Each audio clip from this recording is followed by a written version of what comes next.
Assalamualaikum warahmatullahi wabarakatuh. Selamat siang. Jumpa lagi dengan saya Junaidi Julian. Siang ini saya akan membacakan berita 5 komentar respon Prabowo minta pemerintahannya tak diganggu. Begini ucapan monolog Adian PDIP.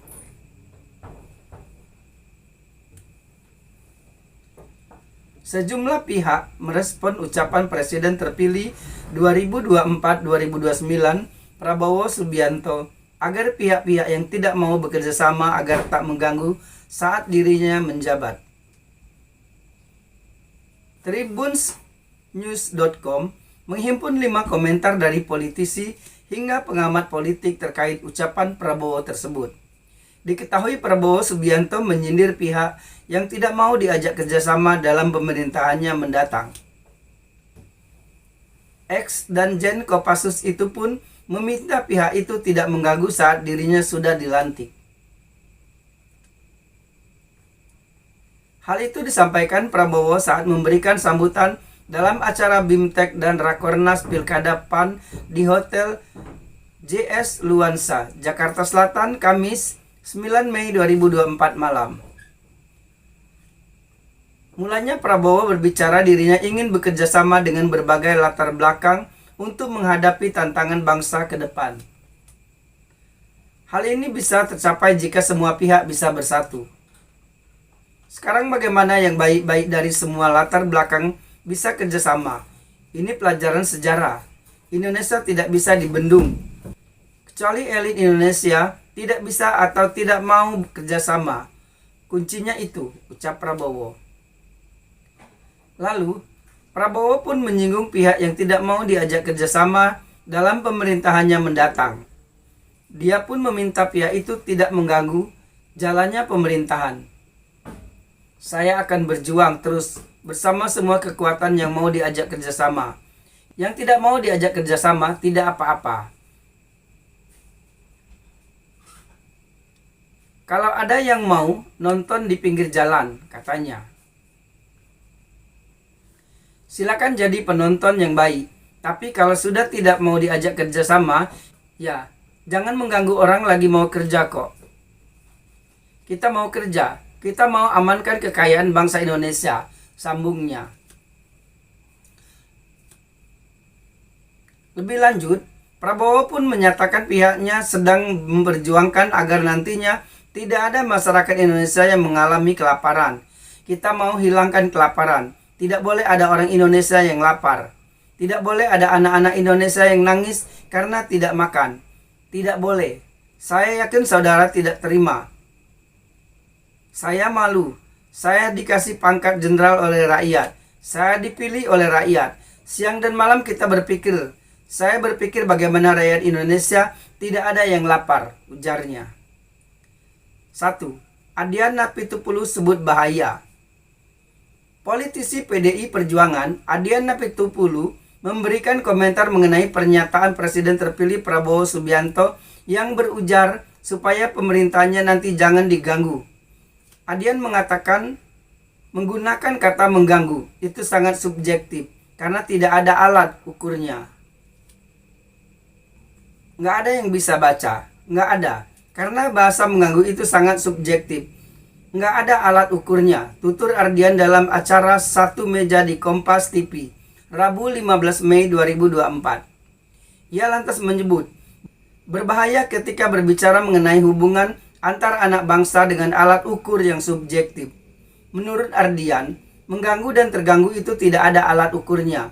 Apakah saya tidur ngorok? Mengganggu. Apakah kemudian orang dangdutan di sebelah rumah kita mengganggu? Itu kan nggak ada alat ukurnya, ujar Ardian. Nah, berbahaya ketika kita berbicara tentang hubungan antar anak bangsa dalam sebuah negara, tapi dengan alat ukur yang sangat subjektif. Alat ukur mengganggu dan terganggu nggak ada, sambungnya. Oleh sebab itu, ucap Ardian, hal tersebut menyebabkan menjadi bebas tafsir. Apa bahasa dan alat ukur konstitusional dan undang-undangnya? Juga tidak ada. Nah, dengan demikian sangat bebas tafsir. Kalau kemudian tiba-tiba ada pernyataan A dan B, C, segala macam kita mengategorikannya kritik. Prabowo bisa mengategorikan itu mengganggu dan apa alat ukurnya? Ya, dia sendiri yang tahu terangnya. Ardian menegaskan bahwa pernyataan mengganggu itu tidak pantas dilontarkan dan punya potensi mengintimidasi. Tapi, kalau kemudian tema pembicaraan kita malam ini tentang kata mengganggu, ya menurut saya itu enggak pantas. Enggak tepat, menakut-nakuti dan menurut saya punya potensi mengintimidasi orang. Terangnya. 2. Habibur Rahman jelaskan maksud pernyataan Prabowo. Wakil Ketua Umum Partai Gerindra Habibur Rahman menyebut tak ada maksud apa-apa soal pernyataan tersebut. Itu pernyataan normatif, tidak tendensius kemanapun, kata dia kepada wartawan Jumat 5 Mei 2024. Habibur Rahman mengatakan Prabowo menghendaki menjalin kerjasama dengan semua pihak di pemerintahannya kelak. Apakah di dalam pemerintahan atau di luar kepemerintahan tidak ada masalah selama tujuan kita sama-sama untuk kemaslahatan rakyat, ujar dia. Namun dikatakan Wakil Ketua Komisi 3 DPR RI, Prabowo mengingatkan pihak yang tidak mau bekerja sama di dalam pemerintahan. Jangan ada oknum-oknum yang berniat tidak baik mengganggu pelayanan rakyat, tandas dia. 3. Pengamat sebut ucapan Prabowo multitafsir. Pengamat politik Citra Institut Yusak Farhan menilai Prabowo masih berusaha keras untuk merangkul lawan politik bekerja sama untuk membangun bangsa. Menurutnya, upaya itu langsung dilakukan usai Komisi Pemilihan Umum atau KPU RI menyatakan Prabowo sebagai pemenang Pilpres 2024. Yusak melihat kemudian ada partai politik yang tidak mau bergabung membangun bangsa, itulah fakta dinamika politik yang terjadi. PDI Perjuangan menunjukkan kesan tidak ingin bergabung dengan pertimbangan politik tertentu dan belakangan sikap Pak Ganjar menyatakan akan menjadi oposisi, ucap Yusak kepada tribunnews.com Jumat 10 Mei 2024. Meskipun sikap resmi PDI Perjuangan baru akan diputuskan pada Rakernas nanti. Sebetulnya diksi Prabowo tidak ingin pemerintahnya diganggu itu multitafsir. Dalam artian pihak yang menolak ini tentu tidak menghambat seluruh program pembangunan bangsa ke depannya. Saya kira warning Pak Prabowo harus ditafsirkan sebagai upaya beliau untuk mulai bekerja melibatkan semua komponen anak bangsa termasuk semua entitas politik, ucapnya. Yusak lebih senang memaknai bahwa Prabowo sudah berikhtiar mengajak, tetapi kalau toh tidak mau ya sudah. Dalam bahasa Pak Prabowo, jadilah penonton yang baik, bukan penonton yang menghambat.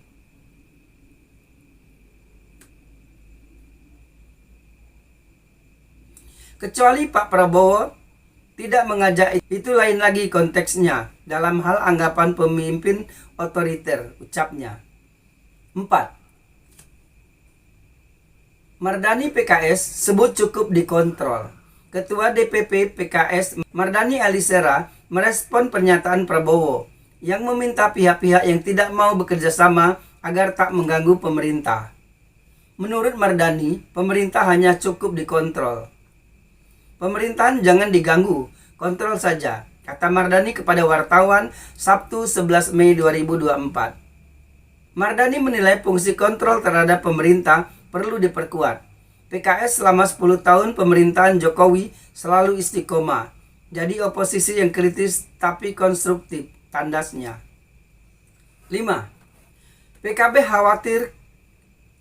Kritik juga disampaikan politisi PKB, Lulu Nur Hamidah. Dalam acara tersebut, Lulu mengaku khawatir dengan pernyataan Prabowo itu. Agak sedikit mengkhawatirkan yang disampaikan Pak Prabowo, ucap Ketua DPP PKB tersebut. Menurut Lulu, pernyataan Prabowo itu bisa menjadi sinyal apakah pemerintahan mendatang dapat menerima kritik atau tidak. Ia pun berujar, tidak semua pihak memiliki pandangan yang sama dengan pemerintah. Apakah beliau akan benar-benar sanggup melihat berbagai dinamika sosial politik di mana orang pasti akan punya sikap yang berbeda dengan pemerintah. Dan tentu juga kritik dalam berbagai dimensinya juga sangat mungkin terjadi. Papar dulu. Berita selanjutnya. Sikap PDIP di pemerintahan Prabowo akan dibahas tertutup dalam Rakernas. Ketua DPP PDIP Jarod Saiful Hidayat menyampaikan sikap politik partainya terhadap pemerintahan Prabowo Subianto dan Gibran Rakabuming. Akan dibahas dalam Rakernas kelima akhir Mei nanti. Pembahasan akan dilakukan secara tertutup. Di dalam Rakernas itu ada forum yang sifatnya terbuka dan tertutup. Dalam Rakernas juga akan dibahas 3 topik utama, kata Jarod saat dijumpai pers DPP PDI Menteng Jakarta Pusat, Kamis 16 Mei 2024. Yang pertama, akan ada kluster atau kelompok 1 yang akan membahas tentang sikap dan posisi PDI Perjuangan. Kemudian kluster 2 akan membahas program-program kerakyatan yang diperjuangkan oleh partai dan harus diwujudkan. Dan kluster ketiga tentang strategi pemenangan pilkada, sambungnya. Jarod menjelaskan sikap dari PDIP terhadap pemerintahan Prabowo akan dibahas dalam topik kelompok 1. Ia menyebut PDIP telah berdiskusi dengan banyak kelompok golongan dalam menentukan sikapnya nanti. Kami sudah melakukan pra-rakernas kemarin, hari Minggu dengan melakukan FGD atau Focus Group Discussion untuk menjaring berbagai macam suara, berbagai macam pendapat dari para pengamat, para aktivis, para budayawan, termasuk para mahasiswa, jelasnya. Jarod meminta masyarakat untuk menunggu bagaimana sikap politik dari PDIP nantinya. Ia memastikan akan ada kejutan-kejutan dari Rakernas nanti. Bagaimana ketegasan dari sikap PDI Perjuangan? Sebaiknya ditunggu saja. Kejutan-kejutan yang nanti akan muncul di Rakernas ditunggu saja. Termasuk juga siapa juga yang akan diundang, ucapnya. Itulah 2 berita kita siang ini. Selamat siang. Wassalamualaikum warahmatullahi wabarakatuh.